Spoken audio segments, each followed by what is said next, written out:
কোথা বেরিয়ে চলে যাচ্ছিস? ধান পিস ফেলবি না? ফেলবো গো, চা খেতে যাচ্ছি। শালা এই ঘুমাইতে মুখটা ধুয়েছি তাই একবারে বোতলটাও তো হয়নি। বোতল হয় না না কম্বাবতী খায় কখন ফেলিয়েছে, ঘুরিয়ে রথ চলে আইলি। জল হচ্ছে তো কি করবি, আর ঘরেও তো কবু চা করবি নি। চা খাতে যাবো সেইটা আর ওইয়া চলিয়ে জানো দুজন লোক করা আছে, ওরা কোদাল জাঁকা দিয়া করাবি। আমার যদি একটু দেরি হয় তুই বীজ ধান গুলো নিয়ে যাবি না। চলিয়ে যাচ্ছি।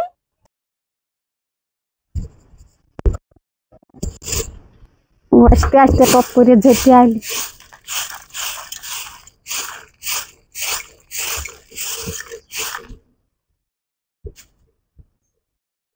এখনো আসে নাই, কত দেরি হইল, তখন সার গিলা ফেলিয়ে দি।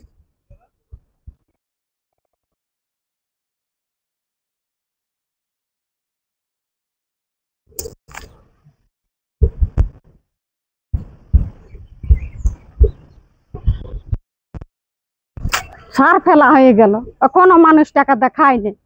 আমি ধান বীজ গিলা লিয়ে কত দেরি হয়ে গেল। দুটা লক করেছে, আমি যাই।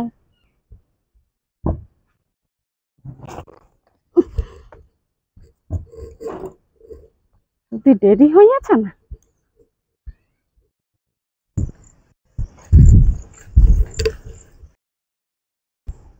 এরা ওখানে আসলেও না যেতে কি করবি, আসে নাই তো চলে বস। একটু বসে পড়ছো, অত বেলা হয়ে গেল, এখান দিয়ে বসে বলে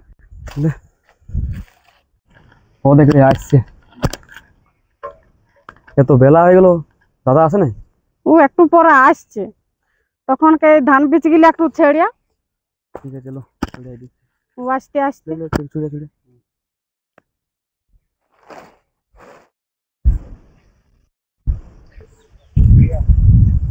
ভালো করে ছেড়ে হবে।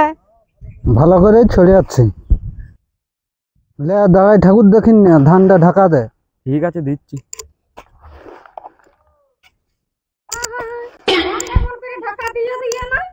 ধান টাকা তো এরকমই তো। এরকম নয়, আলে এখন চেঁচাবে, কোদাল টাকা দিতে বলেছে। কিরকম তাহলে? কোদালটাকে এমনি করে আর ঢাকা দাও। এখনো হয়নি। এই তো হয়ে গেছে। এই তোরা কি করছু রে? কোদালটাকে ঢাকা দিছু, কি করে আর ধানটা ঢাকা দিছু? আর তুই যে দাঁড়ায় ঠাকুর দেখছিস গো, ধানটা ঢাকা দিয়ে দিছে। ধানটা না ঢাকা দিলে পাচিয়ে খাইয়ে নিবে কেন কুড়ায়? তাহলে বলেছি যে কোদাল ঢাকা দিতে, কোদালটা ঢাকা দিয়া করা কি বাইগান। তোকে আর কি বলে বুঝাবো, তোরা বলিস না লয়। আমরা এরকমই করছিলাম। তো এটা কোদালে করে বলে ধানটা ঢাকা দিতে, সেইটাকে বলে কোদাল ঢাকা। তুই ধানটা কোদালটাকে ঢাকা দিয়া করাছিস। যা ভাত রাঁধবি, এখানে আসে গাদা করছিস।